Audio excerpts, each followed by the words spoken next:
Hello and welcome to साइथमेटिक्स। मैं हूँ रितु गुप्ता और आज हम यहाँ कंटिन्यू कर रहे हैं क्लास 10 फिज़िक्स का चैप्टर लाइट, जिसमें लास्ट लेक्चर में हम पढ़ चुके हैं कि रिफ्लेक्शन ऑफ लाइट किसे कहते हैं और प्लेन मिरर से इमेजेस किस तरह से बनती हैं। तो यहाँ पर आज हम पढ़ने वाले हैं स्फेरिकल मिरर्स के बारे में। स्फेरिकल मिरर्स क्या होते हैं और ये किस तरह की इमेजेस फॉर्म करते हैं। तो प्लेन मिरर के बारे में जब हमने पढ़ा था, प्लेन मिरर क्या होता है, एक ऐसा मिरर होता है जिसकी रिफ्लेक्टिंग सरफेस फ्लैट होती है यानी प्लेन होती है। रिफ्लेक्टिंग सरफेस यानी वो सरफेस जिस पर अगर लाइट पड़ रही है तो वो उससे टकराकर बाउंस बैक हो रही है, उस सरफेस को हम बोलते हैं रिफ्लेक्टिंग सरफेस। तो स्फेरिकल मिरर्स ऐसे मिरर हैं जिनकी रिफ्लेक्टिंग सरफेस फ्लैट नहीं होती, प्लेन नहीं होती, बल्कि कैसी होती है, कर्व्ड होती है। अब ये हो सकता है कि ये जो रिफ्लेक्टिंग सरफेस है ये बाहर की तरफ उभरी हुई हो इस तरह से, या ये भी हो सकता है कि इनकी जो रिफ्लेक्टिंग सरफेस है वो इस तरह से अंदर की तरफ को दबी हुई हो। ऐसी भी हो सकती है और ऐसी भी हो सकती है। इसका मतलब क्या है कि हमारे पास दो तरह के स्फेरिकल मिरर्स होते हैं। एक स्फेरिकल मिरर ऐसा हो सकता है जिसकी रिफ्लेक्टिंग सरफेस बाहर की तरफ को उभरी हुई है, या हम कह सकते हैं इसको क्या कर रही है, बल्ज आउट कर रही है। यानी अगर हम यहाँ से लाइट डालेंगे, ये सपोज यहाँ पर हमारे पास एक बल्ब है और हम लाइट डाल रहे हैं अगर, तो लाइट किधर पड़ेगी, इसकी उभरी हुई सरफेस पर, बाहर निकली हुई सरफेस पर लाइट पड़ेगी। और एक मिरर ऐसा हो सकता है जिसकी जो रिफ्लेक्टिंग सरफेस है वो अंदर की तरफ को दबी हुई है। वो कैसी हो रखी है, वो केव्ड इन है या इनवर्ड कर्व्ड है। तो इस पर अगर हम लाइट डालेंगे तो कैसी बनी पड़ेगी लाइट, कौन सी सरफेस पे पड़ेगी, इस सरफेस पर पड़ेगी जो अंदर की तरफ को दबी हुई है। ठीक है, तो ये जो पहला वाला मिरर हमने देखा जिसकी रिफ्लेक्टिंग सरफेस बल्ज आउट हो रही है उसे हम बोलते हैं कॉन्वेक्स मिरर। और ये जो दूसरा वाला मिरर है जिसकी सरफेस जो है वो इनवर्ड कर्व हो रही है उसे हम बोलते हैं कॉनकेव मिरर। ठीक है, जैसे आपकी स्पून होती है, चम्मच, तो उसमें आपने देखा है ना, एक सरफेस है जो बाहर की तरफ को उभरी रहती है और उसकी एक सरफेस है जो अंदर की तरफ को कर्व रहती है। तो जो बाहर की तरफ उभरी हुई सरफेस है उसे हम कॉन्वेक्स कह सकते हैं, जो अंदर की तरफ कर्व्ड हो रखी है उसे हम कॉनकेव कह सकते हैं। अब इन्हें हम स्फेरिकल मिरर क्यों कहते हैं, क्योंकि ये कैसे हैं, कर्व्ड हैं। तो हम क्या सोच सकते हैं, हम ये सोच सकते हैं कि ये जो हमारे पास मिरर है ये एक बहुत बड़े स्फीयर का एक पार्ट है। कैसे, हमारे पास एक ग्लास का, सपोज कांच का एक बड़ा सा हॉलो स्फीयर हमने बना लिया, ठीक है, और उस स्फीयर की अंदर की सरफेस पर हमने सिल्वर की कोटिंग कर दी। ठीक है, तो वो रिफ्लेक्टिंग सरफेस बन गई। अब हमने क्या किया, उसका एक पार्ट, ये पार्ट हमने, ये वाला पार्ट उसका स्लाइस आउट कर लिया, काट कर अलग कर लिया। तो ये जो हमारे पास बचा, जो मैंने रेड से बना रखा है, ये क्या बन गया, ये बन गया हमारे पास एक कॉन्वेक्स मिरर। एक ऐसा मिरर जिसकी रिफ्लेक्टिंग सरफेस बल्ज आउट हो रही है। ठीक है, इसी तरह से अगर हमने एक दूसरा कोई बड़ा सा ग्लास का स्फीयर लिया, ठीक है, कांच का बना हुआ एक बड़ा सा हॉलो स्फीयर लिया, इस बार हमने क्या किया, अंदर की सरफेस पर सिल्वर की कोटिंग करने के बजाय उसकी बाहर की सरफेस पर हमने सिल्वर की कोटिंग कर दी। ठीक है, बाहर की सरफेस पर हमने सिल्वर की कोटिंग कर दी और इसका एक पार्ट हमने स्लाइस आउट कर लिया, एक पार्ट काट कर अलग कर लिया। अब ये जो ब्लू से मैंने बना रखा है ये पार्ट आपको मिला, ये क्या बन गया, ये बन गया हमारा कॉनकेव मिरर। क्योंकि इस पर जब लाइट पड़ेगी तो किस सरफेस पर पड़ेगी, इस पर पड़ेगी जो इनवर्ड कर्व हो रखी है ना, जो अंदर दबी हुई है। तो लाइट को रिफ्लेक्ट करने वाला सरफेस इसका अंदर की तरफ दबा हुआ है, तो ये बन गया हमारा कॉनकेव मिरर। क्योंकि कॉन्वेक्स मिरर है चाहे कॉनकेव मिरर है, हम कह सकते हैं कि एक बहुत बहुत बड़े हॉलो स्फेयर का ये पार्ट है, इसीलिए हम इनको स्फेरिकल मिरर्स कहते हैं। तो कॉन्वेक्स मिरर क्या हो गए, एक ऐसा मिरर जिसकी रिफ्लेक्टिव सरफेस जो है वो बल्ज आउट हो रही है। लाइट सोर्स की तरफ कौन सी सरफेस है उसकी, जो बाहर की तरफ उभरी हुई है। और कॉनकेव मिरर कौन सा मिरर है, जिसकी reflecting surface curved, inward curve हो रखी है, इनवर्ड कर्व हो रखी है। तो लाइट की तरफ इसकी कौन सी सरफेस है, जो अंदर की तरफ दबी हुई है। ठीक है, तो अब हम कुछ पढ़ते हैं, कुछ ऐसी टर्म्स जो स्फेरिकल मिरर्स से एसोसिएटेड हैं, जो आपको जानने की इस चैप्टर में ज़रूरत है। तो कॉनकेव मिरर की पहले अगर हम बात करें तो सबसे पहले यहाँ पर टर्म आती है एक centre of curvature. Centre of curvature ये क्या है, अब हमें पता है हमारे पास एक कॉनकेव मिरर है, ये यहाँ से एक बड़ा सा स्फीयर था हमारे पास, बड़े से स्फीयर में हमने क्या किया, बाहर की तरफ सिल्वर की कोटिंग कर दी और उसका एक पार्ट हमने काट कर अलग कर दिया। तो ये वाला जो पार्ट आपको दिखाई दे रहा है, ये जिस पर मैं एरो लेकर जा रही हूँ, ये क्या है, हमारा एक कॉनकेव मिरर बन गया।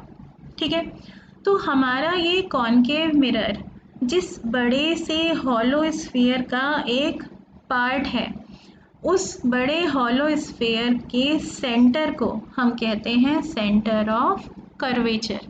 इस मिरर का सेंटर ऑफ कर्वेचर वो क्या है, जिस बड़े से हॉलो स्फीयर का ये मिरर पार्ट था कभी, उस स्फीयर का सेंटर, उसे हम कहते हैं centre of curvature. The centre of the hollow sphere from which the mirror was sliced. उस बड़े से हॉलो स्फीयर का सेंटर जिसमें से काटकर हमने इस मिरर को निकाला। रिप्रेजेंट कैसे करते हैं इसको, हम कैपिटल सी से रिप्रेजेंट करते हैं।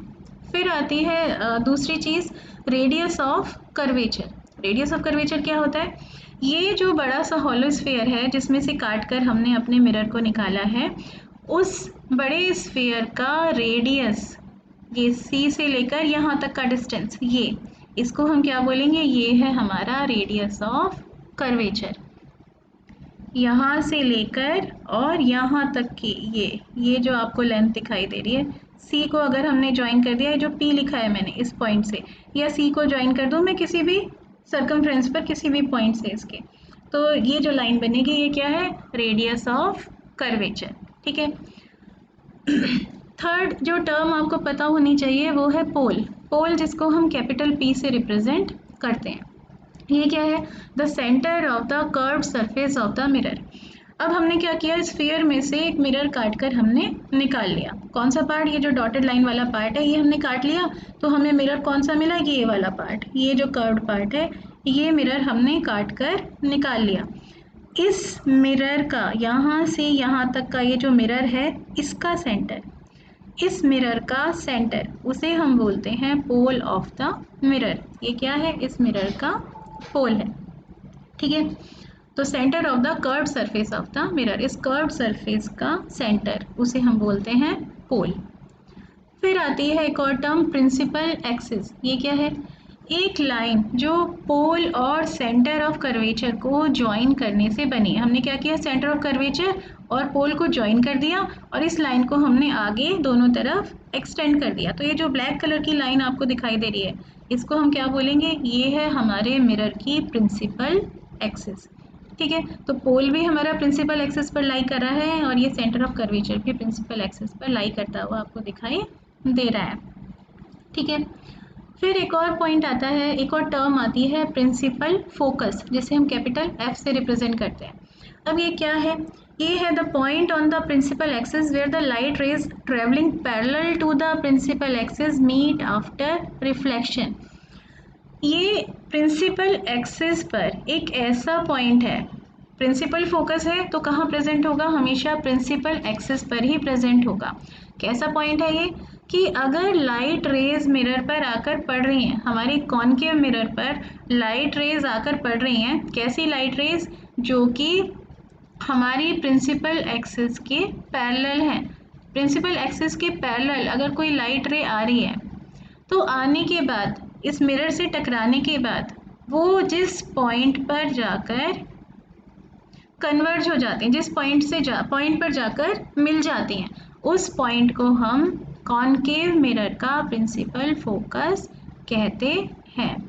ठीक है, इसके बारे में वैसे अभी हम आगे डिटेल में बात करेंगे, तो आप एक बार हल्का सा इसको अभी यहाँ पर समझ लीजिए कि ये कुछ लाइट रेज हैं, सपोज जो प्रिंसिपल एक्सिस के पैरेलल जा रही हैं, तो ये मिरर से टकराएंगी तो रिफ्लेक्ट बैक होंगी, रिफ्लेक्ट बैक होकर प्रिंसिपल एक्सिस पर जिस पॉइंट पर ये मीट कर रही हैं, उस पॉइंट को हम कहते हैं हमारे कॉनकेव मिरर का फोकस, प्रिंसिपल फोकस।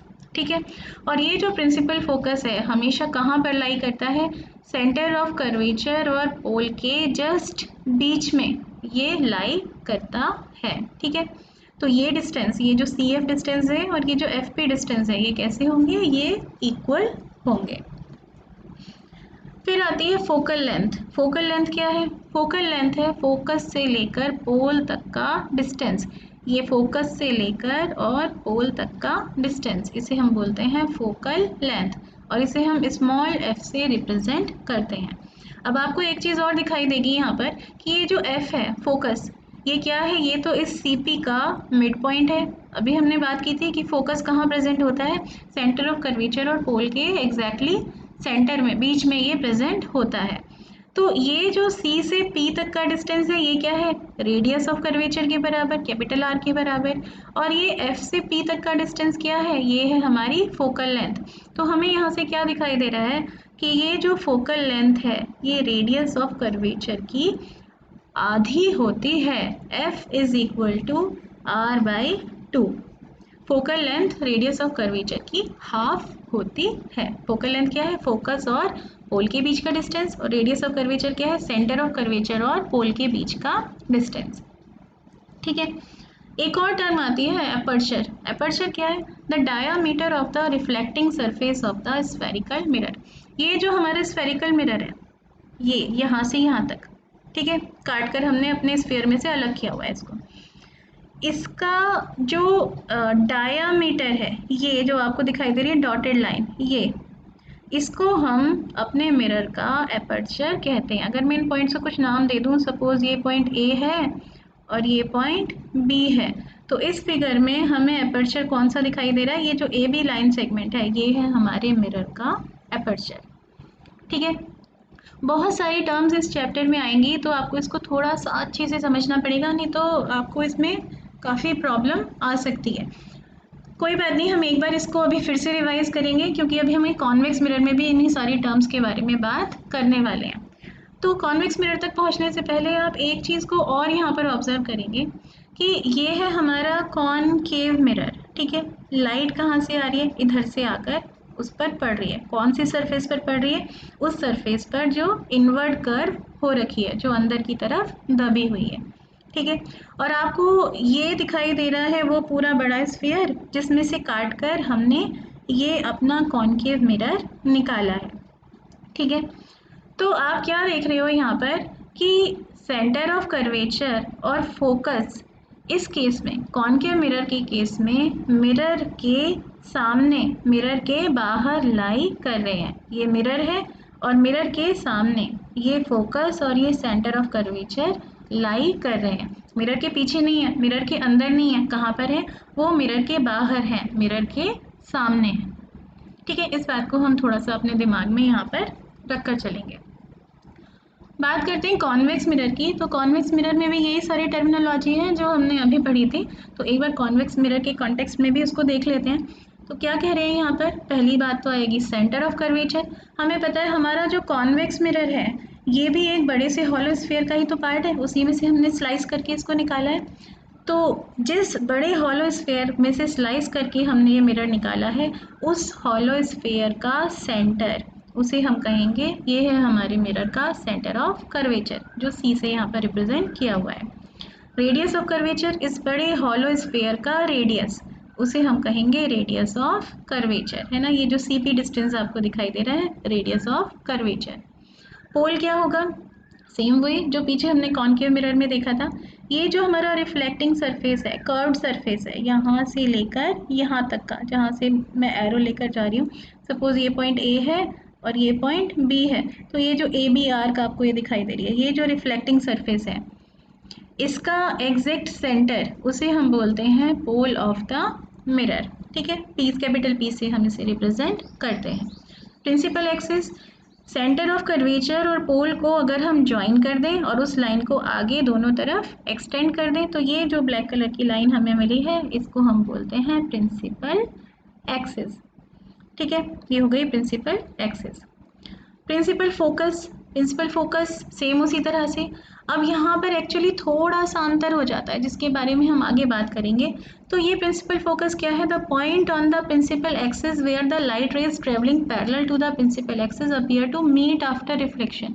इस पर प्रिंसिपल एक्सिस के पैरेलल अगर लाइट रेज आकर हमारे मिरर पर पड़ रही हैं, तो रिफ्लेक्ट बैक होंगी। रिफ्लेक्ट बैक होने के बाद जिस पॉइंट से आती हुई वो हमें दिखाई दे रही हैं, ये ऐसे रिफ्लेक्ट बैक होकर जा रही है। ठीक है, हमें क्या लग रहा है कि ये अगर हम यहाँ पे खड़े होकर इसको देख रहे हैं तो हमें कैसा लगेगा, हमें ऐसा दिखाई देगा कि ये जो दोनों लाइट रेज हैं ये कहाँ से आ रही हैं, ये इस पॉइंट से निकल कर आ रही है। यानी अगर हम दोनों लाइंस को पीछे एक्सटेंड कर दें, हमें कैसा लगेगा, इस पॉइंट से निकल कर ये दोनों लाइट रेज आ रही हैं। तो प्रिंसिपल एक्सिस के पैरेलल लाइट रेज अगर हमारे मिरर पर पड़ रही हैं, कॉन्वेक्स मिरर पर पड़ रही हैं, तो क्या होगा, उससे टकराकर वो किसी पर्टिकुलर डायरेक्शन में जाएंगी। तो हमें जिस एक पॉइंट से वो आती हुई सीम होंगी, दिखाई देंगी, प्रतीत होंगी, उस पॉइंट को हम कॉन्वेक्स मिरर का फोकस बोलेंगे। और लाई कहाँ करेगा, ये पोल और सेंटर ऑफ कर्वेचर के जस्ट बीच में लाई करेगा। ठीक है, फोकल लेंथ तो सेम वही चीज़ है, एफ और पी के बीच का डिस्टेंस यानी फोकस का पोल से डिस्टेंस, उसे हम बोलते हैं फोकल लेंथ। ठीक है, और यहाँ भी आपको दिखाई दे रहा होगा कि जो फोकल लेंथ है वो रेडियस ऑफ कर्वेचर की हाफ है। एपर्चर सेम यही है, जो ए बी आपको दिखाई दे रहा है। रिफ्लेक्टिंग सरफेस है, रिफ्लेक्टिंग सरफेस का डायामीटर उसे हम बोलते हैं एपर्चर। ठीक है, तो अब तो आपको काफ़ी कुछ ये याद हो गई होंगी क्या क्या चीज़ें थी। ये जो ब्लैक सी लाइन मैंने बीच में बना रखी है, क्या बोलते हैं इसको, इसको हम बोलते हैं प्रिंसिपल एक्सिस। प्रिंसिपल एक्सिस पर, और ये जो हॉलो स्फीयर है, इस स्फीयर का सेंटर, इसको हम क्या बोलते हैं, इसे हम बोलते हैं सेंटर ऑफ कर्वेचर। ये जो हमने मिरर को काट कर निकाला है, इसके कर्व्ड पार्ट का सेंटर, इसको हम बोलते हैं पोल। ठीक है, पोल और सेंटर ऑफ कर्वेचर के जस्ट बीच में एक ये पॉइंट है जिसको हम बोलते हैं फोकस। ये P से लेकर C तक का डिस्टेंस यानी इस स्फीयर का रेडियस, उसे हम बोलते हैं रेडियस ऑफ कर्वेचर। और F और P के बीच का डिस्टेंस यानी फोकस और पोल के बीच का डिस्टेंस, उसे हम बोलते हैं फोकल लेंथ। ठीक है, तो ये डिस्टेंस है फोकल लेंथ, ये डिस्टेंस है हमारी फोकल लेंथ, और ये पूरा डिस्टेंस है हमारा रेडियस ऑफ कर्वेचर। और ये जो ए बी लाइन आपको दिखाई दे रही है, ए बी लाइन सेगमेंट, ये क्या है, ये है हमारे मिरर का एपर्चर। तो ये सारी टर्म्स जब हमने अच्छे से सीख लिए हैं, तो आगे हम थोड़ा सा और अब इसके बारे में पढ़ने की कोशिश करते हैं। तो पहले हम बात कर रहे हैं कॉनकेव मिरर के बारे में। कॉनकेव मिरर कैसा मिरर होता है, कन्वर्जिंग मिरर होता है। कन्वर्ज करना मतलब एक पॉइंट पर आकर मिला देना। इसका मतलब क्या है कि अगर इस पर लाइट रेज हम डालेंगे तो उन लाइट रेज को ये एक पॉइंट पर कंसंट्रेट कर देगा, एक पॉइंट पर लाकर इकट्ठा कर देगा। कैसे देखते हैं उसको, तो सपोज़ ये है हमारे पास एक कॉनकेव मिरर। ठीक है, इसकी जो रिफ्लेक्टिंग सरफेस है हमें दिखाई दे रही है, कैसी है, वो अंदर की तरफ को कर्व हो रखी है, यानी वो अंदर की तरफ दबी हुई है। ये दो लाइट रेज जो हैं वो इस पर आकर पड़ रही हैं, एक लाइट रे ये है और एक लाइट रे ये है। ये लाइट रेज हमने कैसी बना रखी है, प्रिंसिपल एक्सिस के यहाँ पर पैरेलल बनाई हुई हैं। ठीक है, तो अब ये लाइट रे यहाँ से आई, इंसिडेंट रे है, आई और इस पॉइंट पर आकर मिरर से टकराई, तो ये क्या है हमारा पॉइंट ऑफ इंसिडेंस। ठीक है, यहाँ से ये होगी रिफ्लेक्ट बैक। अब हमें पता है कि लाइट जब भी लाइट रिफ्लेक्ट बैक हो रही है, वो लॉज ऑफ रिफ्लेक्शन को तो फॉलो कर रही है। तो लॉ ऑफ रिफ्लेक्शन क्या कहते हैं, एक तो ये है कि इंसिडेंट रे, रिफ्लेक्टेड रे और नॉर्मल एक ही प्लेन में लाई करते हैं। दूसरा लॉ क्या कहता है कि एंगल ऑफ इंसिडेंस हमेशा एंगल ऑफ रिफ्लेक्शन के इक्वल होता है। लास्ट वीडियो में हमने बात की थी इसके बारे में। तो हम क्या करते हैं, यहाँ पॉइंट ऑफ इंसिडेंस पर एक नॉर्मल ड्रॉ करते हैं, परपेंडिकुलर ड्रॉ करते हैं। इस केस में परपेंडिकुलर ड्रॉ करना बहुत इजी है। आप क्या करोगे, ये जो आपने स्फीयर, जिस हॉलो स्फीयर में से आपने ये कॉनकेव मिरर कट किया है, स्लाइस किया है, उस मिरर का जो सेंटर है यानी सेंटर ऑफ कर्वेचर को आप ज्वाइन कर दीजिए पॉइंट ऑफ इंसिडेंस से, और उस लाइन को आगे थोड़ा एक्सटेंड कर दीजिए। तो ये जो लाइन बनेगी ये हमेशा पॉइंट ऑफ इंसिडेंस के परपेंडिकुलर ही आपको मिलेगी। तो ये हमने क्या बना दिया, ये हमने बना दिया यहाँ पर नॉर्मल, पॉइंट ऑफ इंसिडेंस पर नॉर्मल बना दिया। अब हमें पता है नॉर्मल और इंसिडेंट रे, इसके बीच में तो होता है एंगल ऑफ इंसिडेंस आई, और नॉर्मल और रिफ्लेक्टेड रे, ये जो टकरा कर वापस आ रही है, ये क्या है, रिफ्लेक्टेड रे। तो नॉर्मल और रिफ्लेक्टेड रे के बीच में है एंगल आर। तो जब ये रे रिफ्लेक्ट बैक होगी तो इस तरह से होगी कि एंगल आर एंगल आई के इक्वल होगा, ठीक है। तो ये रे आई और इस तरह से रिफ्लेक्ट बैक हो गई। अब दूसरी रे को अगर हम ध्यान से देखें, ये इंसिडेंट रे है, जा रही है, टकरा रही है, पॉइंट ऑफ इंसिडेंस पर जाकर टकराई। इस पॉइंट ऑफ इंसिडेंस पर हमने नॉर्मल बनाया। क्या किया नॉर्मल बनाने के लिए? इस पॉइंट को हमने सेंटर ऑफ कर्वेचर से ज्वाइन कर दिया, ठीक है। ये बन गया हमारा नॉर्मल। और जितना एंगल यहाँ पर था उतने ही एंगल बनाकर नॉर्मल के साथ में ये रिफ्लेक्ट बैक हो गई। तो हमें क्या दिखाई दे रहा है कि ये मिरर ने, कॉनकेव मिरर ने क्या किया, दो लाइट रेज आ रही थी, दोनों को एक पॉइंट पर ले जाकर इकट्ठा कर दिया, कन्वर्ज कर दिया। इसीलिए हम कहते हैं कि कॉनकेव मिरर कैसा मिरर है? कन्वर्जिंग मिरर है। इस पर जब आप लाइट रेज डालोगे तो ये लाइट रेज को एक पॉइंट पर इकट्ठा कर देगा, एक पॉइंट पर फोकस कर देगा। और यहीं से आती है फोकस की डेफिनेशन जो हम पीछे पढ़ रहे थे। तो यहाँ पर आप क्या देखोगे, प्रिंसिपल एक्सिस, ये ब्लैक वाली क्या है? Principal axis. इसके पैरेलल अगर लाइट रेज आ रही हैं और कॉनकेव मिरर पर पड़ रही हैं, तो कॉनकेव मिरर क्या कर रहा है, उनको जब वो रिफ्लेक्ट कर रहा है तो किसी एक पॉइंट पर इकट्ठा कर रहा है। रिफ्लेक्ट बैक होने के बाद ये रेस प्रिंसिपल एक्सिस पर ही किसी एक पॉइंट पर मीट कर रही हैं, उसी पॉइंट को हम फोकस कहते हैं। तो अगर आप अब पीछे वाली डेफिनेशन को अच्छे से पढ़ेंगे तो आपको ये समझ में आ जाएगी। क्या कह रहे थे इस डेफिनेशन में? प्रिंसिपल फोकस क्या है? The point on the principal axis. Principal axis पर एक पॉइंट है where the light rays travelling parallel to the principal axis meet after reflection. वो पॉइंट जहाँ पर वो लाइट रेज जो प्रिंसिपल एक्सिस के पैरेलल जा रही हैं, रिफ्लेक्शन के बाद मीट करती हैं। तो वही यहाँ हो रहा है, वो लाइट रेज जो प्रिंसिपल एक्सिस के पैरेलल है, रिफ्लेक्शन के बाद प्रिंसिपल एक्सिस पर जिस पॉइंट पर मीट कर रही हैं वही पॉइंट है हमारे कॉनकेव मिरर का फोकस। तो कॉनकेव मिरर क्या करता है, लाइट रेज को एक पॉइंट पर इकट्ठा कर देता है, इसीलिए हम उसको कन्वर्जिंग मिरर कहते हैं। इसका जस्ट अपोजिट है कॉन्वेक्स मिरर। कॉन्वेक्स मिरर के केस में क्या होगा, ये हमने बना रखी है ब्लैक कलर से प्रिंसिपल एक्सिस।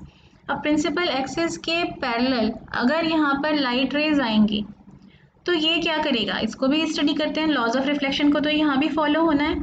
तो ये जो बनी हुई है लाइन, ये है हमारी इंसिडेंट रे, ये आकर टकराई हमारे, ये जो बल्ज आउट हो रखी है सरफेस, इस सरफेस से आकर टकराई, ये है पॉइंट ऑफ इंसिडेंस।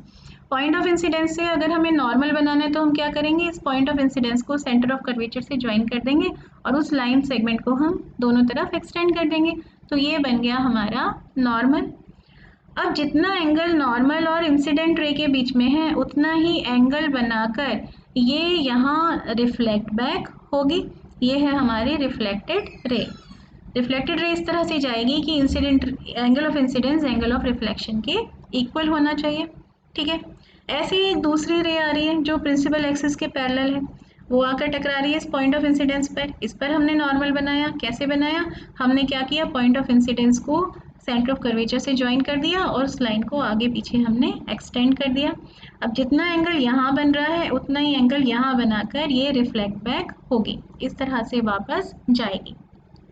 तो यहाँ पे क्या हो रहा है, आप देखोगे दो इस तरह से लाइट रेज आ रही थी, इस मिरर ने क्या किया, उनको फैला दिया, एक जगह इकट्ठा थोड़ी ना किया। ये लाइट रे आई, उधर चली गई, बाहर की तरफ चली गई, ये लाइट रे आई, ये भी और बाहर की तरफ चली गई। तो लाइट रेज क्या हो गई, फैल गई। फैल गई मतलब डाइवर्ज हो गई। इसीलिए कॉन्वेक्स मिरर को हम क्या कहते हैं, इसको हम डाइवर्जिंग मिरर कहते हैं। इस पर जो लाइट रेज पड़ रही है उनको ये फैला देता है, एक जगह पर इकट्ठा नहीं करता, फैला देता है, इसीलिए इसको हम डाइवर्जिंग मिरर कहते हैं। अब इसमें स्पेशल बात क्या है कि अगर हम यहाँ से देख रहे हैं तो ये लाइट रे हमें कहाँ से आती हुई दिखाई देगी, ये अगर हम इसको पीछे एक्सटेंड कर दें तो ऐसे कुछ पीछे हमें ये जाती हुई हमारे ब्रेन को ऐसा लगेगा जैसे ऐसे ही जा रही है।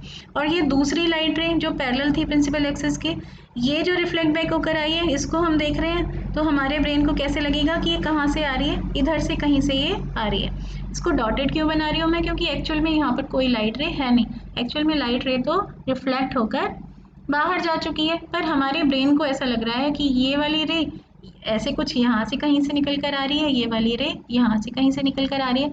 तो हम जब इसको यहाँ से देख रहे हैं, यहाँ खड़े होकर देख रहे हैं, हमारे दिमाग को ऐसा लग रहा है कि ये जो दोनों रिफ्लेक्टेड रेज हैं ये कहाँ से निकल कर आ रही हैं, इस पॉइंट से ये दोनों निकल कर आ रही हैं, या हम क्या कह सकते हैं, ये पीछे जाकर इस एक पॉइंट पर मीट हो रही है ना। और वही पॉइंट है हमारे कॉन्वेक्स मिरर का फोकस। तो अगर हम फोकस, कॉन्वेक्स मिरर के फोकस की डेफिनेशन को अब और अच्छे से पढ़ें तो अभी आपको समझ में आएगी। द पॉइंट, क्या कह रहे हैं ये, the point on the principal axis, principal axis पर पॉइंट है एक, where the light rays travelling parallel to the principal axis appear to meet after reflection, appear to meet after reflection. इसका मतलब क्या है, प्रिंसिपल एक्सिस के parallel दो light rays जा रही हैं, या जितनी भी लाइट रेज जा रही हैं वो रिफ्लेक्शन के बाद जिस एक पॉइंट से आती हुई हमें दिखाई देती हैं, हमें ऐसा लग रहा है कि ये कहाँ से आ रही है, ये इस पॉइंट से आ रही है, ये कहाँ से आ रही है, इस पॉइंट से आ रही है। तो रिफ्लेक्शन के बाद ये दोनों लाइट रेज हमें जिस पॉइंट से, प्रिंसिपल एक्सिस पर जिस पॉइंट से आती हुई अपीयर होती हैं, उस पॉइंट को हम फोकस कहते हैं। एक्चुअल में तो ये फोकस कहाँ है, कॉन्वेक्स मिरर का फोकस मिरर के अंदर है, तो वहाँ तक तो कोई लाइट रे पहुँच ही नहीं रही है, क्योंकि मिरर क्या कर रहा है, मिरर अपने आप से लाइट रे को टकराते ही उसको रिफ्लेक्ट बैक कर देता है। लेकिन हमें ऐसा लग रहा है, जब हम यहाँ से देख रहे हैं तो ये रिफ्लेक्टेड रेज हमें कहाँ से आती हुई दिखाई दे रही है, इस पॉइंट से आती हुई दिखाई दे रही है। यही पॉइंट है हमारे कॉन्वेक्स मिरर का फोकस।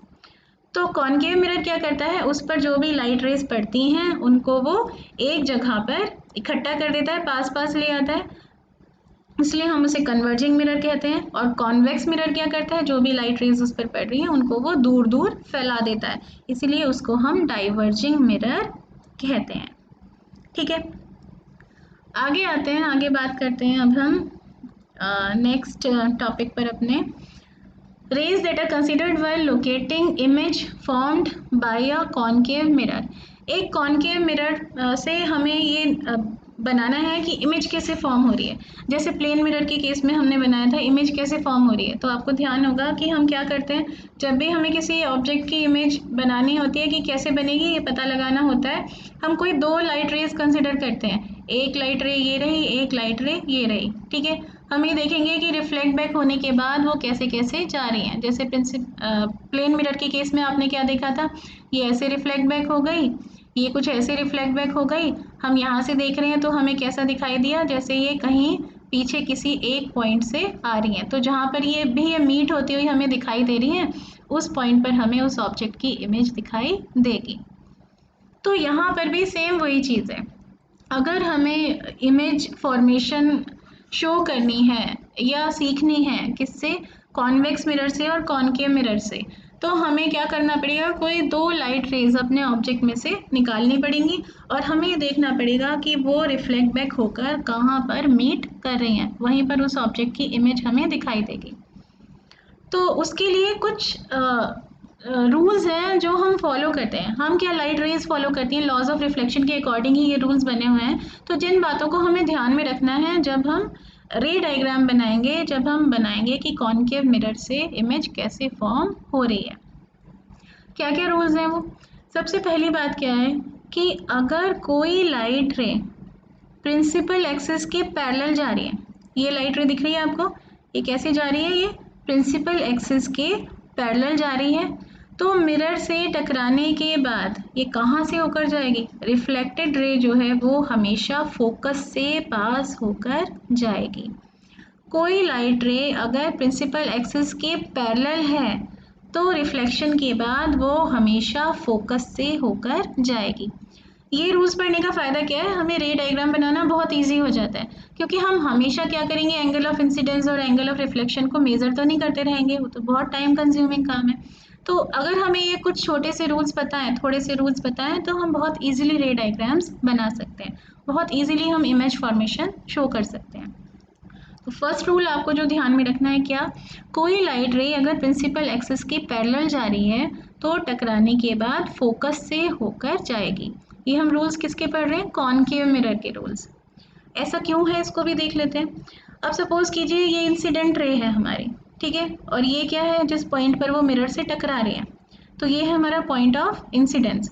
पॉइंट ऑफ इंसिडेंस को अगर हम सेंटर ऑफ कर्वेचर से मिला दें तो ये जो लाइन बनेगी, ये लाइन क्या बनेगी, हमारी नॉर्मल बनेगी।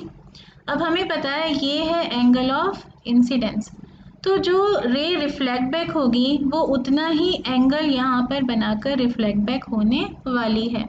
और ये देखा है हमने कि जब ये रिफ्लेक्ट बैक होगी एंगल ऑफ इंसिडेंस के बराबर एंगल ऑफ रिफ्लेक्शन बनाकर जब ये रिफ्लेक्ट बैक होगी, ये हमेशा फोकस से ही पास होगी। जितना ये एंगल है उतना ही एंगल ये बनाकर क्योंकि रिफ्लेक्ट बैक होगी, तो ये हमेशा फोकस से पास होगी। दूसरा रूल क्या है जो आपको ध्यान में रखना है, अगर कोई लाइट रे सेंटर ऑफ कर्वेचर से पास होकर जा रही है, ऐसे जा रही है सेंटर ऑफ कर्वेचर से पास होकर, तो वो अपनी ही पाथ पर वापस रिफ्लेक्ट बैक हो जाएगी। ऐसे जा रही थी सेंटर ऑफ कर्वेचर से होकर, तो मिरर से टकराकर उसी रास्ते पर ये वापस चली जाएगी। ऐसा क्यों? क्योंकि सेंटर ऑफ कर्वेचर को जब आप पॉइंट ऑफ इंसिडेंस से ज्वाइन करोगे तो ये तो ऑलरेडी क्या बन गया, परपेंडिकुलर नॉर्मल बन गया। तो यहाँ हमें क्या दिख रहा है, इंसिडेंट रे और नॉर्मल के बीच में एंगल 0 है, तो नॉर्मल और रिफ्लेक्टेड रे के बीच में भी एंगल 0 होना चाहिए, इसलिए ये जैसे गई थी ये वैसे ही वापस आ जाएगी। तीसरा रूल आपको जो ध्यान में रखना है वो क्या है कि अगर कोई लाइट रे फोकस से होकर जा रही है, ये लाइट रे हमारी फोकस से होकर जा रही है, तो मिरर से टकराने के बाद वो प्रिंसिपल एक्सिस के पैरेलल हो जाएगी। इंसिडेंट रे अगर फोकस से होकर जा रही है तो रिफ्लेक्टेड रे कैसी होगी, प्रिंसिपल एक्सिस के पैरेलल होगी। ये भी हमने लॉज ऑफ रिफ्लेक्शन के अकॉर्डिंग ही, लॉज ऑफ रिफ्लेक्शन को फॉलो करते हुए ही ये चीज़ हो रही है, क्योंकि ये जो एंगल होगा, जब ये angle of incidence angle of reflection के इक्वल होगा, तो फोकस से जाने वाली लाइट रे अपने आप ही प्रिंसिपल एक्सिस के पैरेलल हो जाएगी। फोर्थ रूल जो आपको ध्यान में रखना है वो क्या, कि अगर कोई इंसिडेंट रे है और वो किसी पर्टिकुलर एंगल पर पोल से जाकर टकरा रही है, ठीक है, पोल की तरफ जा रही है वो और कुछ पर्टिकुलर एंगल बना रही है प्रिंसिपल एक्सिस के साथ में, तो प्रिंसिपल एक्सिस के साथ में उतना ही एंगल बनाकर वो रिफ्लेक्ट बैक होगी। ये तो आपको देखते ही समझ में आ रहा होगा, हमें पता है एंगल ऑफ इंसिडेंस और एंगल ऑफ रिफ्लेक्शन इक्वल होता है। और ये सी और पी को हमने जो ज्वाइन करके लाइन बनाई है, ऑब्वियसली ये एंगल कितना होगा, 90 डिग्री होगा। तो ये है इस केस में प्रिंसिपल एक्सिस, इस केस में हमारा नॉर्मल होगी। तो जितना एंगल ये इंसिडेंट रे नॉर्मल के साथ बनाएगी उतना ही एंगल ये रिफ्लेक्टेड रे भी नॉर्मल के साथ में बनाएगी। नॉर्मल यानी इस केस में प्रिंसिपल एक्सिस के साथ में बनाएगी। तो क्या 4 बातें आपको ध्यान में रखनी है जब हम कनकेव मिरर से इमेज फॉर्मेशन करेंगे। सबसे पहली बात, अगर कोई लाइट रे प्रिंसिपल एक्सिस के पैरेलल है तो रिफ्लेक्टेड रे फोकस से होकर जाएगी। दूसरी बात, अगर कोई लाइट रे सेंटर ऑफ कर्वेचर से जा रही है तो वो अपनी ही पाथ पर वापस रिफ्लेक्ट बैक हो जाएगी। तीसरी बात, अगर कोई लाइट रे फोकस से होकर जा रही है तो रिफ्लेक्टेड रे प्रिंसिपल एक्सिस के पैरेलल होगी। और फोर्थ बात क्या है हमारे पास, कि अगर कोई लाइट रे पोल से जाकर टकरा रही है तो प्रिंसिपल एक्सिस के साथ में वो जितना एंगल बना रही है, प्रिंसिपल एक्सिस के साथ में उतना ही एंगल बनाकर वो रिफ्लेक्ट बैक होगी। सेम ऐसे ही रूल्स हैं जो हमें ध्यान में रखने हैं जब हम देखेंगे इमेज कैसे फॉर्म हो रही है कॉन्वेक्स मिरर से। बस ध्यान क्या रखना है हमें, यहाँ पर कॉन्वेक्स मिरर डाइवर्जिंग मिरर है, इसका फोकस और सेंटर ऑफ कर्वेचर तो मिरर के अंदर है, तो लाइट रे कभी भी इस फोकस तक या इस सेंटर ऑफ कर्वेचर तक तो पहुँच नहीं सकती। तो यहाँ पे रूल्स उसी के अकॉर्डिंग थोड़े से चेंज हो जाएंगे। तो हम क्या कहेंगे, अगर कोई लाइट रे प्रिंसिपल एक्सिस के पैरेलल जा रही है तो वो मिरर से टकराकर रिफ्लेक्ट बैक तो होगी, लेकिन इस तरह से रिफ्लेक्ट बैक होगी कि हमें ऐसा लगेगा कि ये फोकस से होकर आ रही है। टकराई, रिफ्लेक्ट बैक हो गई, तो इस लाइन को अगर आप पीछे एक्सटेंड करोगे तो कैसे दिखाई देगी, कहाँ तक पहुँचेगी, ये फोकस से होकर जाएगी। तो हम अगर यहाँ पे खड़े होकर देख रहे हैं तो हमें क्या दिखाई देगा कि ये जो रिफ्लेक्टेड रे है ये फोकस से होकर आ रही है। एक्चुअल में यहाँ पर कोई लाइट रे नहीं है, ऐसा बस सिर्फ हमें लगेगा। ठीक है। दूसरी बात, अगर कोई लाइट रे फोकस की तरफ जा रही है, अब इस फिगर में आई थिंक ये हमारी जो ब्लू वाली है ये क्या है, ये हमारी यहाँ पर इंसिडेंट रे है। ठीक है, यहाँ पर थोड़ा सा कलर में गड़बड़ हो गया है। और रिफ्लेक्टेड रे कौन सी है, ये हमारी रिफ्लेक्टेड रे है। तो ये कोई लाइट रे अगर इस तरह से आकर मिरर से हमारे टकरा रही है कि हमें ऐसा लग रहा है कि वो फोकस की तरफ जा रही है। अगर ये आगे जा पा रही होती तो कहाँ जाती, फोकस की तरफ जाती, फोकस से होकर जाती। तो वो मिरर से टकराने के बाद प्रिंसिपल एक्सिस के पैरेलल हो जाएगी। कोई लाइट रे अगर फोकस की तरफ जा रही है तो कॉन्वेक्स मिरर से टकराने के बाद वो प्रिंसिपल एक्सिस के पैरेलल हो जाएगी। ठीक है।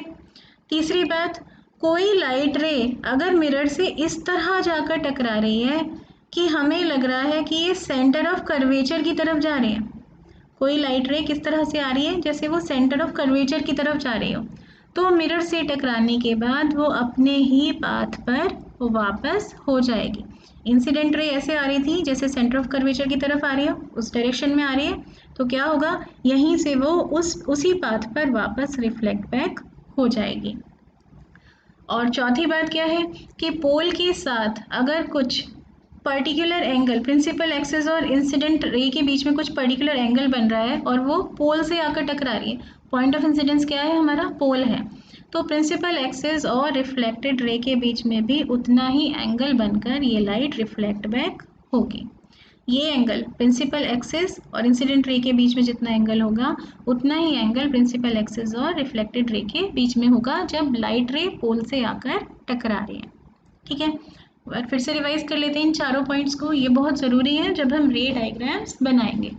कोई लाइट रे अगर प्रिंसिपल एक्सिस के पैरेलल है तो वो इस तरह रिफ्लेक्ट बैक होगी जैसे कि फोकस से आ रही हो। कोई लाइट रे अगर फोकस की तरफ को जा रही है तो वो इस तरह रिफ्लेक्ट बैक होगी कि प्रिंसिपल एक्सिस के पैरेलल हो जाएगी। कोई लाइट रे अगर सेंटर ऑफ कर्वेचर की तरफ जा रही है तो वो रिफ्लेक्ट बैक होकर अपनी ही पाथ पर वापस चली जाएगी। कोई लाइट रे अगर पोल से आकर टकरा रही है तो पोल और प्रिंसिपल, तो इंसिडेंट रे और प्रिंसिपल एक्सिस के बीच में जो एंगल बन रहा है वही एंगल ये रिफ्लेक्टेड रे और प्रिंसिपल एक्सिस के बीच में बनाकर रिफ्लेक्ट बैक होगी। ठीक है, अब जब ये रूल्स हमें समझ में आ गए हैं कैसे हमें रे डायग्राम्स बनाने हैं, कैसे हमें इमेज फॉर्मेशन शो करनी है, तो अब हम बहुत ईजिली देख सकते हैं कि कॉनकेव मिरर से किस किस तरह से इमेजेस फॉर्म होती हैं। तो अब यहाँ पर बहुत सारे केसेस हो सकते हैं। एक कॉनकेव मिरर हमारे पास है, अब हो सकता है ऑब्जेक्ट जो है इसके बहुत पास में रखा हुआ, हो सकता है थोड़ा दूर रखा हो सकता है और दूर रखा हो सकता है और दूर रखा हो सकता है ऑब्जेक्ट कहाँ है, इतना दूर है कि हम कह सकते हैं कि वो इन्फिनिटी पर है, इनफाइनाइटली दूर ऑब्जेक्ट है। ठीक है, तो ऐसे बहुत सारे अलग अलग केसेस हम यहाँ पर स्टडी करने वाले हैं। पहला केस हम स्टडी कर रहे हैं जहाँ पर हमारा ऑब्जेक्ट रखा हुआ है इन्फिनिटी पर। तो ऑब्जेक्ट इतना दूर है, बहुत दूर है, जैसे यहाँ से सन है इतनी दूर, ठीक है, बहुत दूर ऑब्जेक्ट है, मतलब काफ़ी दूर ऑब्जेक्ट है, सन कहाँ है, इन्फिनिटी पर हम मान सकते हैं उसको। तो अब इसमें स्पेशल बात क्या है कि इस ऑब्जेक्ट से जो लाइट रेज आ रही हैं, क्योंकि वो बहुत बहुत बहुत दूर से आ रही हैं, तो ये आते आते हमारे पास तक आते आते या इस मिरर तक आते आते कैसे हो जाएंगी, ऐसे लगेंगी जैसे एक दूसरे के पैरेलल है। जैसे सपोज यहाँ तक लाइट रेज आ रही है इस सरफेस तक और बहुत पास वाले पॉइंट से आ रही हैं, ठीक है, इन दो पॉइंट्स तक उन्हें पहुँचना है, तो जितना वो पास से आ रही हैं आप देख रहे हैं उनके बीच में एंगल उतना ही ज़्यादा है, और जितना आप इसको ऑब्जेक्ट को दूर करते जाओगे तो लाइट रेज के बीच में एंगल कैसा होता जाएगा, उतना ही कम होता चला जाएगा। होते होते होते होते क्या होगा, जब वो ऑब्जेक्ट इन्फिनिटी पर पहुंच जाएगा तो लाइट रेज कैसे आएंगी, जैसे उनके बीच में एंगल 0 है तो वो एक दूसरे के पैरेलल ही आएंगी। तो कोई भी ऑब्जेक्ट अगर इन्फिनिटी पर रखा है हम ये कंसिडर कर सकते हैं कि उसमें से जो लाइट रेज आ रही हैं वो कैसी आ रही हैं, वो एक दूसरे के पैरेलल आ रही, पैरेलल लाइट रेज आ रही हैं। तो यहाँ पर और भी कन्वीनियंस के लिए हमने उन लाइट रेज को प्रिंसिपल एक्सिस के भी पैरेलल ले लिया है। ठीक है, ये हमारी प्रिंसिपल एक्सिस है और ये ऑब्जेक्ट में से लाइट रेज निकल कर आ रही हैं। तो पहली वाली लाइट रे जो प्रिंसिपल एक्सिस के पैरेलल आ रही है, कहाँ जाना चाहिए इसको रिफ्लेक्ट बैक होकर? हमने अभी क्या पढ़ा था, प्रिंसिपल एक्सिस के पैरेलल अगर लाइट रे आ रही है तो रिफ्लेक्शन के बाद फोकस से पास होगी। तो रिफ्लेक्शन के बाद ये कहाँ से होकर जाएगी? इस तरह से फोकस से होकर जाएगी। ये है हमारी रिफ्लेक्टेड रे। दूसरी लाइट रे क्योंकि ये भी प्रिंसिपल एक्सिस के पैरेलल ही है, तो ये भी टकराने के बाद कहाँ से होकर जाएगी? फोकस से ही होकर जाएगी। ठीक है, जहाँ पर भी ये दोनों रेज हमें मीट करती हुई दिखाई दे रही हैं वहीं पर बनेगी हमारे ऑब्जेक्ट की इमेज। तो हमें क्या दिखाई दे रहा है? ये जो दोनों लाइट रेज हैं ये कहाँ मीट कर रही हैं? इस पॉइंट पर, फोकस पर मीट कर रही हैं। तो इमेज कहाँ पर बनेगी? इमेज बनेगी फोकस पर।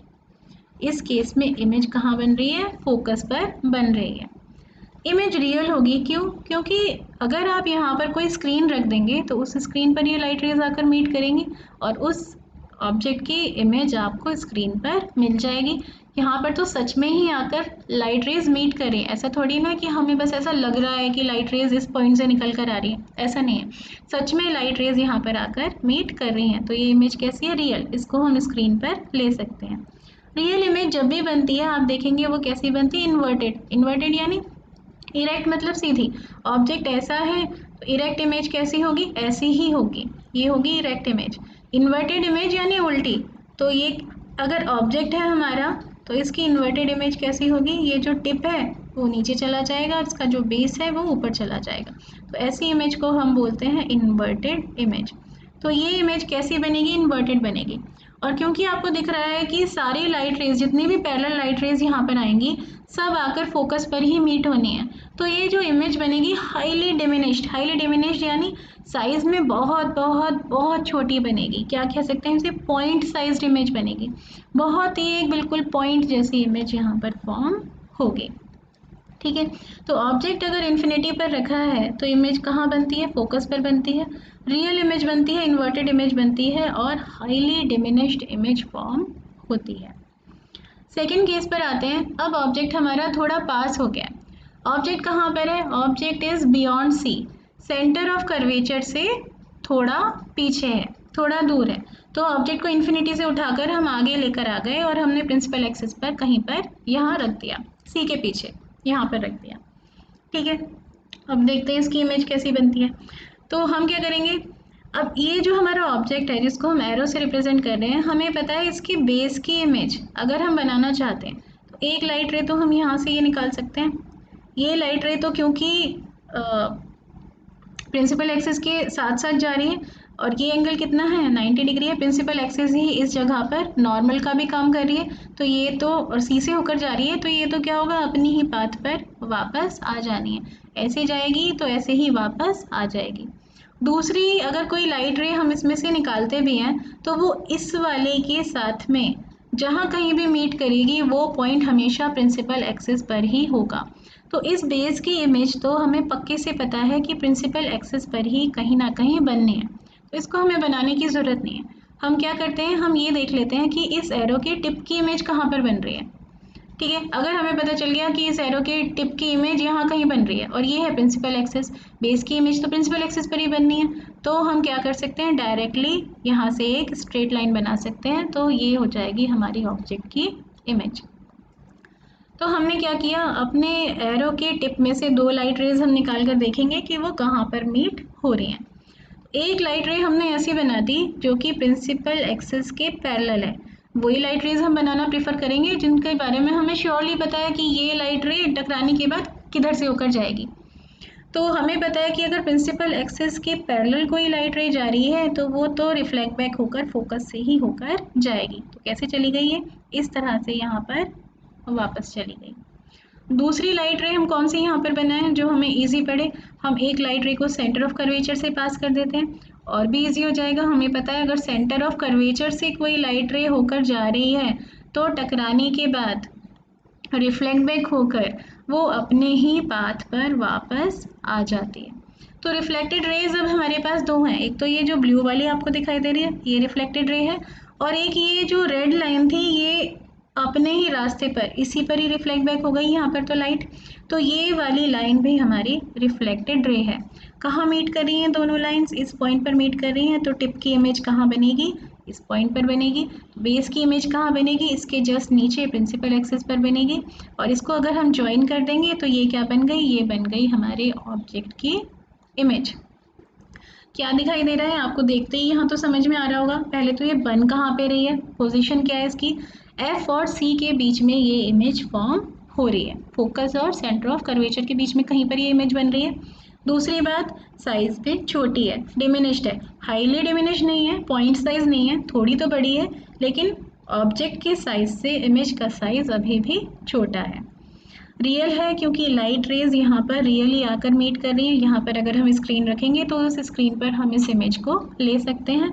और आपको यहाँ तो साफ साफ दिखाई दे रहा होगा कि इमेज इन्वर्टेड है, उल्टी बनी हुई है। यहाँ पर टिप ऊपर था, यहाँ पर टिप नीचे नीचे है। तो फोकस और सेंटर ऑफ कर्वेचर के बीच में इमेज बनेगी, स्मॉल इन साइज बनेगी, रियल बनेगी और इन्वर्टेड बनेगी। ठीक है।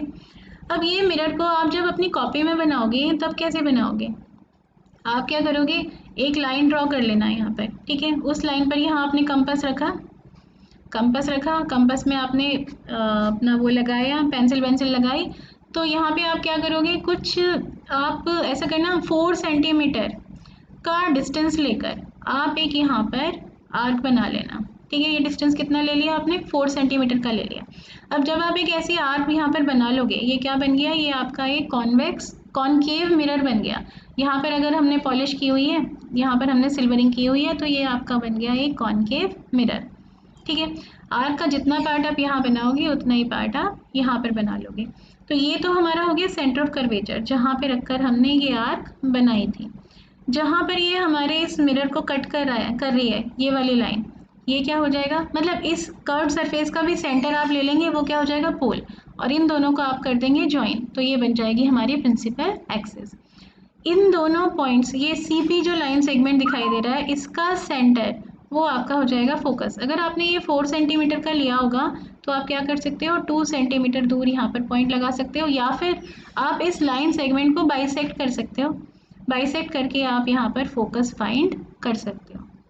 क्या करना है आपको, एक कहीं पॉइंट पर आपने अपना कंपास रखा, 4 सेंटीमीटर का डिस्टेंस लिया और एक आर्क लगा ली। ठीक है, वो आर्क का जो सेंटर का पॉइंट है उसको आपने पी नाम दे दिया, और उस पी से आपने अपने जिस पॉइंट से आपने रखकर ये आर्क लगाई थी उस पॉइंट को ज्वाइन कर दिया, तो बन गई प्रिंसिपल एक्सिस। अब ये जो सी पी लाइन सेगमेंट बना है, इसका मिड पॉइंट आपने ढूंढ लिया, वो हो जाएगा आपका फोकस। तो नेक्स्ट केस हम देखते हैं। अब ऑब्जेक्ट को थोड़ा सा और पास ले जाते हैं हम अपने मिरर के। तो यहाँ पर आ जाते हैं हम, नेक्स्ट केस क्या है? केस 3, ऑब्जेक्ट इज एट सी। अब हमने क्या किया, ऑब्जेक्ट को सेंटर ऑफ कर्वेचर पर ही रख दिया। अब देखते हैं कैसी इमेज बनती है। तो बेस की इमेज तो हमें पता है प्रिंसिपल एक्सिस पर ही कहीं बननी है, उसे तो हम नहीं बना रहे। टिप में से हम 2 लाइट रेज निकालेंगे और देखेंगे कहाँ पर वो जाकर मीट कर रही हैं। ठीक है, वहाँ पर टिप की इमेज बनेगी। तो एक लाइट रे जो इजी हमें पड़ रही है, हमने कौन सी बना ली? जो प्रिंसिपल एक्सिस के पैरेलल जा रही है। हमें पता है रिफ्लेक्ट बैक होकर वो फोकस से होकर जाएगी, तो एक तो रिफ्लेक्टेड रे ही हो गई ब्लू वाली। दूसरा, हमें पता है जो लाइट रे फोकस से होकर जाती है वो रिफ्लेक्ट बैक होकर प्रिंसिपल एक्सिस के पैरेलल हो जाती है। तो एक लाइट रे को हम फोकस से ले गए, वो टकराकर प्रिंसिपल एक्सिस के पैरेलल हो गई। ये दूसरी वाली ब्लू लाइन, ये हो गई दूसरी रिफ्लेक्टेड रे। जहाँ पर ये दोनों मीट कर रही हैं वहाँ बनेगी हमारी एरो के टिप की इमेज। ज्वाइन कर दिया उसको बेस के साथ में। तो यहाँ पर आपको स्पेशल बात क्या दिखाई दे रही है इस इमेज में? कहाँ पर बन रही है? ये सेंटर ऑफ कर्वेचर पर ही बन रही है। जहाँ हमने ऑब्जेक्ट रखा हुआ था उसी पॉइंट पर ही इमेज बन रही है। दूसरी स्पेशल बात क्या दिखाई दे रही है? ऑब्जेक्ट का साइज और इमेज का साइज इस केस में हमें सेम दिखाई दे रहा है। रियल है, इसे स्क्रीन पर ले सकते हैं क्योंकि लाइट रे सच में यहाँ पर आकर मीट कर रही हैं और इन्वर्टेड है। यहाँ पर टिप ऊपर थी, यहाँ पर टिप नीचे है। तो अगर ऑब्जेक्ट सेंटर ऑफ कर्वेचर पर है तो इमेज कहाँ बनेगी? सी पर ही बनेगी। सेम साइज की होगी, जो ऑब्जेक्ट का साइज है वही इमेज का साइज होगा, रियल बनेगी और इन्वर्टेड बनेगी। अब हम क्या करेंगे, ऑब्जेक्ट को और थोड़ा सा आगे खिसका देंगे। अब हमने ऑब्जेक्ट कहाँ रख दिया?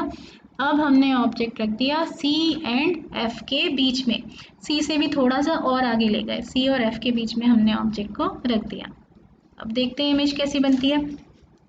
तो ऑब्जेक्ट से, एक ऑब्जेक्ट की टिप से एक लाइट रे जा रही है जो कि प्रिंसिपल एक्सिस के पैरेलल है। तो रिफ्लेक्ट बैक होकर कहाँ से होकर जाएगी? वो फोकस से होकर जाएगी। ठीक है। दूसरी लाइट रे जो हमें इजी पड़ रही है, हम कौन सी देख सकते हैं? कोई लाइट रे ऐसी होगी ना जो इस ऑब्जेक्ट से जा रही है इस तरह से कि ऐसा लग रहा है वो सेंटर ऑफ कर्वेचर से होकर जा रही है, ऐसे सेंटर ऑफ कर्वेचर से होकर और ऑब्जेक्ट की टिप से टकराती हुई वो आगे जा रही है।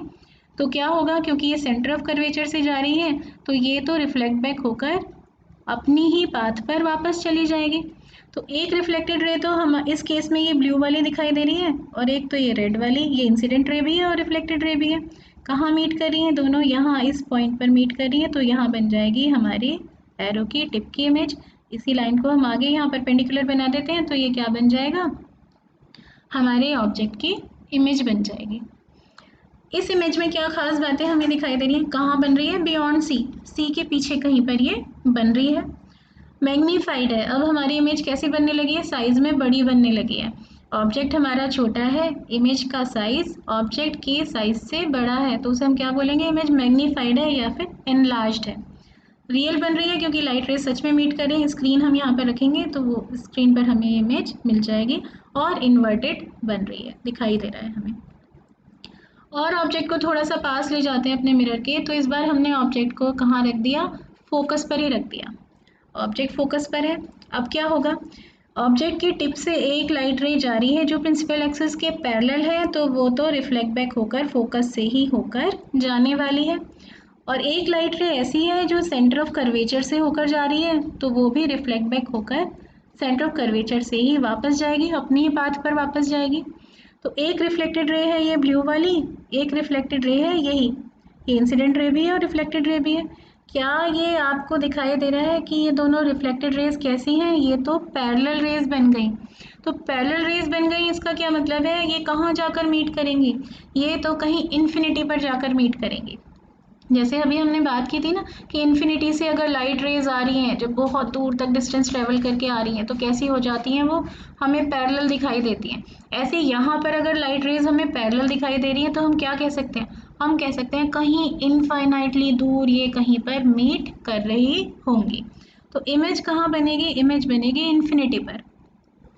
और आप देख रहे हो जितना ये दूर जाकर मीट कर रहे हैं उतना ही तो इमेज का साइज बढ़ता जाएगा। तो इमेज कैसी होगी? हाईली मैग्नीफाइड या हाईली एनलार्ज्ड इमेज बनेगी, बहुत बड़ी इमेज बनेगी। रियल बनेगी क्योंकि कहीं ना कहीं तो ये मीट कर ही रही हैं इन्फिनिटी पर ही सही, मगर ये रियल लाइट रेज हैं जो कहीं ना कहीं पर इन्फिनिटी पर मीट कर रही हैं। और इन्वर्टेड बनेगी, रियल इमेज हमेशा इन्वर्टेड ही बनती है। ठीक है। तो ऑब्जेक्ट अगर फोकस पे रखा है तो इमेज इन्फिनिटी पर बनेगी, हाईली मैग्नीफाइड बनेगी, रियल बनेगी और इन्वर्टेड बनेगी। नेक्स्ट केस हम देखते हैं। अब हम ऑब्जेक्ट को और मिरर के पास ले गए तो हमने ऑब्जेक्ट को रख दिया एफ और पी के बीच में, फोकस और पोल के बीच में हम अपने ऑब्जेक्ट को रख देते हैं। देखते हैं इस बार कैसी इमेज बनती है। तो एक लाइट रे जो कि प्रिंसिपल एक्सिस के पैरेलल है, ये वाली, ये तो रिफ्लेक्ट बैक होकर कहाँ से होकर जाएगी? फोकस से होकर जाएगी, ऐसे गई और टकराकर ऐसे वापस आ गई। ठीक है। दूसरी लाइट रे जो सेंटर ऑफ कर्वेचर से होती हुई जा रही थी तो वो तो अपनी ही पाथ पर वापस रिफ्लेक्ट बैक हो जाएगी। तो हमें क्या दिखाई दे रहा है? एक रिफ्लेक्टेड रे है ये वाली, ये दिख रही है आप, ब्लू वाली, और दूसरी रिफ्लेक्टेड रे है ये रेड वाली। अब यहाँ पर हमारी तरफ आते आते तो इनके बीच का डिस्टेंस बढ़ता जा रहा है, यहाँ कम है, यहाँ और ज़्यादा है, यहाँ और ज़्यादा है। तो अब ये यहाँ पर तो कहीं पर मीट करने वाली नहीं है। लेकिन अगर हम इन लाइट रेज को यहाँ से देख रहे हैं, हमें कैसा लगेगा कि ये दोनों लाइट रेज कहाँ से निकल कर आ रही हैं? अगर हम इनको पीछे एक्सटेंड कर दें तो किसी एक पॉइंट पर जहाँ पर ये पीछे मीट होंगे, ये डॉटेड में क्यों बना रही हूँ? क्योंकि एक्चुअल में यहाँ पर लाइट रे है नहीं, वो बस हमें ऐसा लग रहा है कि ये दोनों लाइट रेज, हम यहाँ से देखेंगे तो हमें लगेगा ये दोनों लाइट रेज इस पॉइंट से निकल कर आ रही हैं। तो हमें इस ऑब्जेक्ट की टिप की इमेज इस पॉइंट पर बनती हुई दिखाई देगी और बेस की इमेज तो प्रिंसिपल एक्सिस पर जस्ट उसके नीचे बनेगी। तो हमारी ऑब्जेक्ट की इमेज बन गई इस बार कहाँ, मिरर के अंदर, है ना, मिरर के पीछे बन गई, मिरर के पीछे जहाँ पर सच में तो कोई लाइट रे है नहीं। तो इसका मतलब ये इमेज कैसी है, अब ये इमेज बनी है वर्चुअल, क्योंकि यहाँ अगर हम किसी तरह कोई स्क्रीन रख भी देंगे तो भी लाइट रे सच में तो यहाँ पर मीट नहीं हो रही है, तो स्क्रीन पर हम इस इमेज को नहीं ले सकते। वर्चुअल इमेज बनी है तो उसको हम कैसे बनाएंगे, उसको हम डॉटेड लाइन से शो कर देंगे, ठीक है। और क्या स्पेशल बात यहाँ दिखाई दे रही है, बिहाइंड द मिरर तो बनी रही है, एनलार्ज बन रही है, ऑब्जेक्ट छोटा था, इमेज उससे बड़ी है, एनलार्ज बन रही है, वर्चुअल बन रही है और इरेक्ट बन रही है। इस बार आप देखोगे सीधी बन रही है, टिप ऊपर है ऑब्जेक्ट में और यहाँ पर भी टिप ऊपर है। वर्चुअल इमेज जब भी आपको बनती हुई दिखाई देगी वो आपको इरेक्ट ही बनती हुई दिखाई देगी, जैसे प्लेन मिरर में भी आपने देखा था वर्चुअल इमेज बनती है और वो इरेक्ट बनती है, ठीक है। तो यहाँ हमने क्या देखा, कॉनकेव मिरर के केस में सिर्फ एक केस ऐसा है जहाँ पर वर्चुअल एंड इरेक्ट इमेज बन रही है। कौन सा केस, जब ऑब्जेक्ट फोकस और पोल के बीच में रखा है। बाकी हर केस में तो real and inverted image he form होती है। एक बार जल्दी से हम ये और देख लेते हैं कि कॉन्वेक्स मिरर से इमेजेस किस तरह से फॉर्म होती हैं। तो कॉन्वेक्स मिरर में तो हमें सिर्फ दो ही केस देखने हैं। सबसे पहला केस, ऑब्जेक्ट कहाँ रखा है, इन्फिनिटी पर कहीं रखा है, इन्फिनिटी पर रखा है तो इसमें से जो लाइट रेज आ रही है हमारे पास तक आते आते कैसी हो जाएंगी, पैरेलल हो जाएंगी। ये है प्रिंसिपल एक्सिस। फोकस और सेंटर ऑफ कर्वेचर कहाँ है, इस बार मिरर के अंदर है। इसका जो बल्ज आउट सरफेस है यहाँ पर लाइट पड़ रही है, कॉन्वेक्स मिरर है। तो एक पैरेलल लाइट रे ये आई आकर मिरर से टकराई। अब क्योंकि ये प्रिंसिपल एक्सिस के पैरेलल है तो कहाँ जाएगी, हमें ये इस तरह से रिफ्लेक्ट होगी जैसे ये फोकस से आ रही हो। तो इसको अगर हम पीछे देखेंगे, पीछे एक्सटेंड करेंगे तो कहाँ जाकर मिलेगी, ये फोकस से जाकर मिलेगी, ठीक है। इस तरह से रिफ्लेक्ट बैक होगी जैसे फोकस से होकर आ रही हो। दूसरी लाइट रे ये भी प्रिंसिपल एक्सिस के पैरेलल है तो ये भी किस तरह से रिफ्लेक्ट होगी, इस तरह से रिफ्लेक्ट होगी जैसे ये फोकस से आ रही हो। तो कहाँ मीट करती हुई हमें दिखाई देंगी, अगर हम देख रहे हैं यहाँ पर तो हमें ऐसा लगेगा ये दोनों लाइट रेज इस पॉइंट से आ रही हैं, तो इस ऑब्जेक्ट की इमेज हमें कहाँ दिखाई देगी, इस पॉइंट पर दिखाई देगी, इस पॉइंट पर यानी फोकस पर दिखाई देगी। फोकस कहाँ पर है, मिरर के पीछे, बिहाइंड द मिरर। तो इमेज कहाँ बन रही है, मिरर के अंदर बन रही है, मिरर के पीछे बन रही है, फोकस पर बन रही है। क्योंकि ये मिरर के अंदर बन रही है तो हम इसे स्क्रीन पर तो नहीं ले सकते। वैसे भी मिरर के अंदर कोई लाइट रे तो एक्चुअल में है नहीं जो मीट कर रही है, वो तो बस हमें ऐसा अपीयर हो रहा है। तो इमेज वर्चुअल होगी। वर्चुअल इमेज हमेशा कैसी होती है, इरेक्ट, तो इमेज इरेक्ट भी बनेगी। और इमेज का साइज आपको दिखाई दे रहा होगा क्योंकि बस एक पॉइंट पर ही तो आकर ये सारी लाइट रेज मीट कर रही है। तो इमेज कैसी बनेगी, पॉइंट साइज या हाईली डिमिनिश्ड इमेज फॉर्म होगी, ठीक है। तो कॉन्वेक्स मिरर अगर आपको अपनी नोटबुक में ड्रॉ जब करना होगा तो आप क्या करोगे, सेम उसी तरह से करोगे। आपने कि यहाँ लाइन सेगमेंट बनाया, यहाँ एक पॉइंट लिया, 4 सेंटीमीटर की आपने एक रेडियस ले लिया और आपने क्या किया, एक इस तरह का आर्क यहाँ पर लगा दिया, ठीक है। इस तरह का आर्क लगा दिया, जितना आर्क ऊपर लिया उतना ही आर्क नीचे लिया, तो ये पॉइंट आपका P हो गया, ये पॉइंट आपका C हो गया। अगर ये आपने 4 सेंटीमीटर का लिया है तो 2 सेंटीमीटर के बाद आप एक पॉइंट लगा देंगे, ये हो जाएगा आपका फोकस। या फिर इस लाइन सेगमेंट को आप बाइसेक्ट भी कर सकते हैं और उससे आप फोकस फाइंड कर सकते हैं, ठीक है। तो ये इजी तरीका है इसको बनाने का। यहाँ पर आपने कर दी सिल्वरिंग, ये दिखाने के लिए कि रिफ्लेक्टेड सरफेस जो है वो बल्ज आउट हो रहा है। दूसरा केस इसका हम देखते हैं, इसमें हमने क्या किया हुआ है, ऑब्जेक्ट को इन्फिनिटी से तो हम पास लिया है, तो हमने पोल और इन्फिनिटी के बीच में कहीं भी अगर हम ऑब्जेक्ट रख दें तो आपको यही सेम केस देखने को मिलेगा। क्योंकि यहाँ पर ऐसा तो कुछ है नहीं कि ये फोकस है, ये सेंटर ऑफ कर्वेचर है, हमने सी पर रख दिया, हमने एफ पर रख दिया, हमने सी और एफ के बीच में रख दिया। ये क्या है, पूरी प्रिंसिपल एक्सिस है, यहाँ पर कोई हमें ऐसा पॉइंट स्पेशल दिखाई नहीं दे रहा। तो आप इन्फिनिटी और पोल के बीच में अगर कहीं भी ऑब्जेक्ट को रखेंगे तो इमेज कैसी बनेगी वो हम देखते हैं।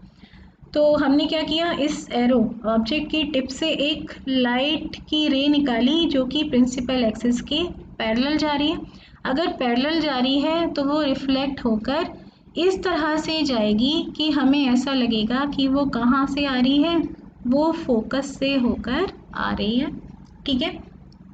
दूसरा, कोई लाइट रे अगर ऑब्जेक्ट से इस तरह जा रही है कि वो सी की तरफ जा रही हो, सेंटर ऑफ कर्वेचर की तरफ को जा रही हो, तो हमें पता है मिरर से टकराकर वो अपनी ही पाथ पर वापस चली जाएगी। ठीक है, तो कहाँ जा रही थी ये लाइट रे? ये ऐसा लग रहा था जैसे सी की तरफ जा रही है, सेंटर ऑफ कर्वेचर की तरफ जा रही है। तो एक तो हमारी रिफ्लेक्टेड रे है ये ब्लू वाली, ये, और एक रिफ्लेक्टेड रे है ये रेड वाली, ये इंसिडेंट रे भी है और रिफ्लेक्टेड रे भी है।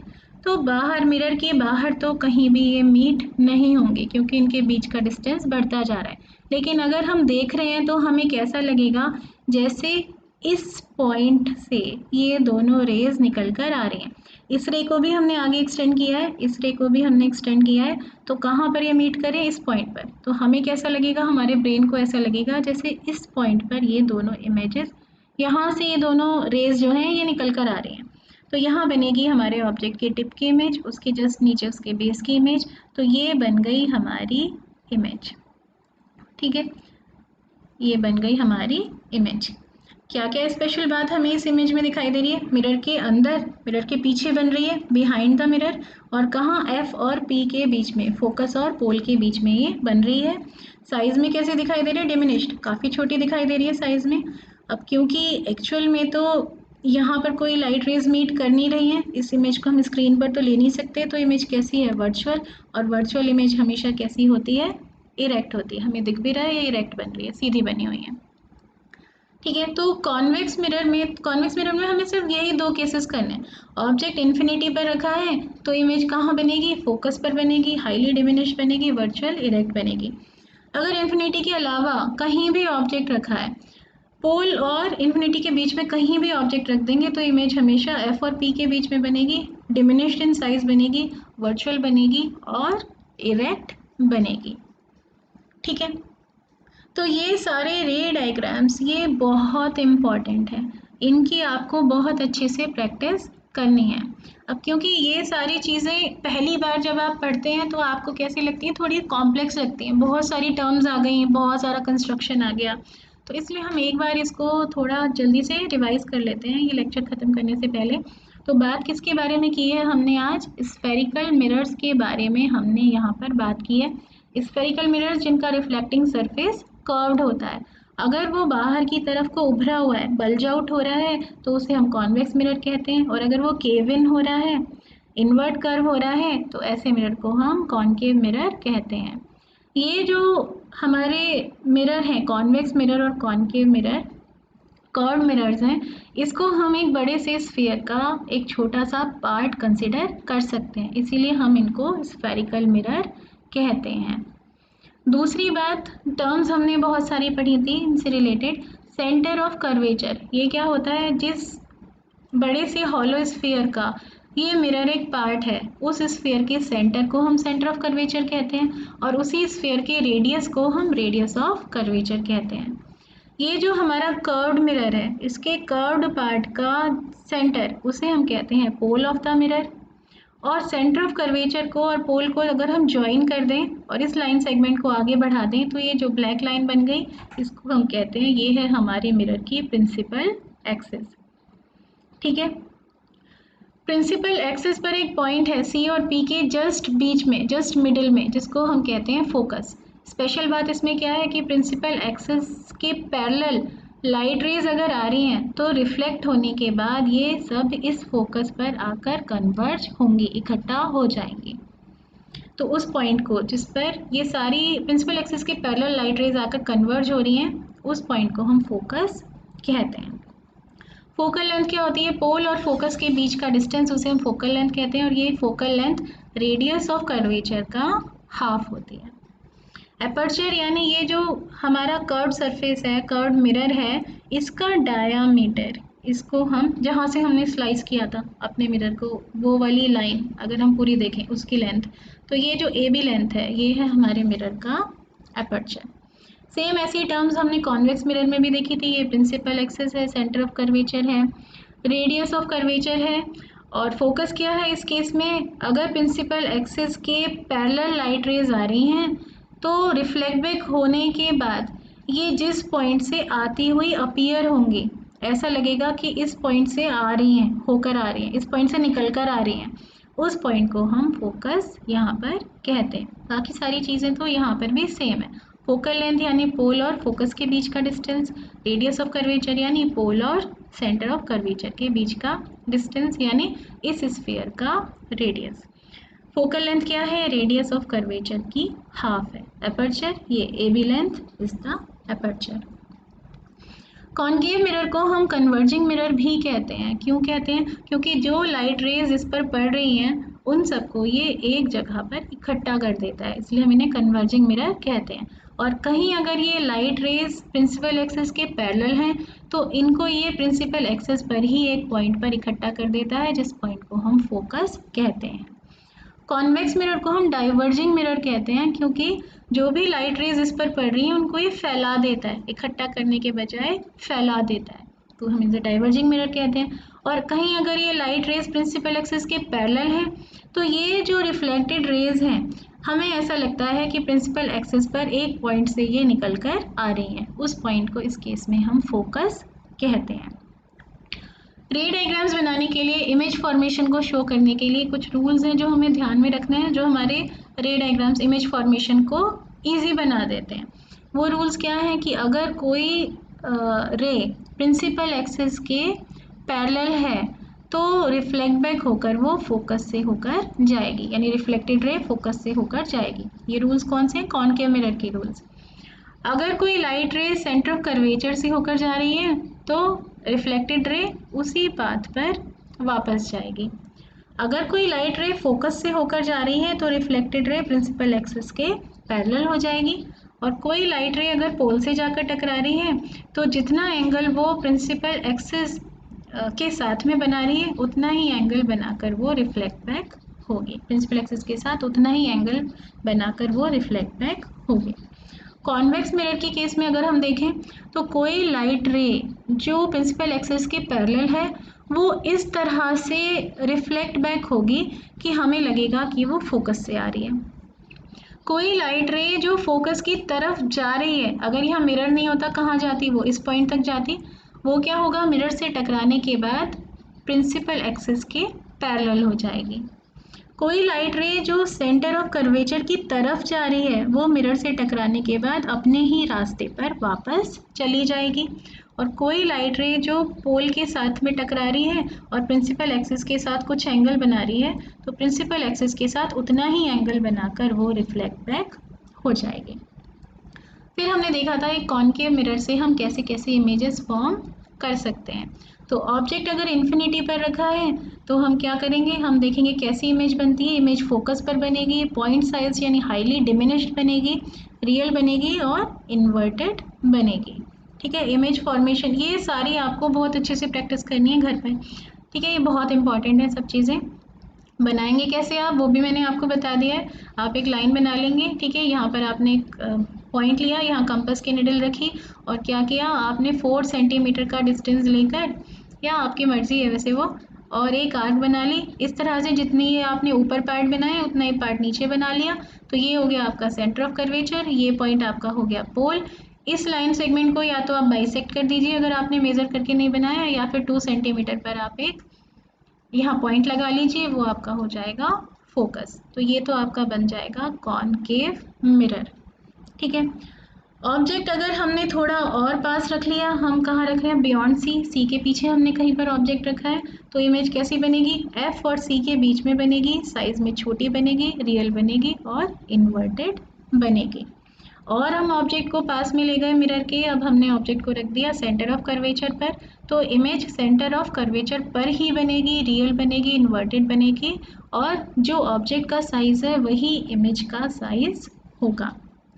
और पास हम ऑब्जेक्ट को ले गए, अब हमने सी और एफ के बीच में रख दिया, तो इमेज कैसी बनेगी, अब इमेज साइज में बड़ी बनेगी।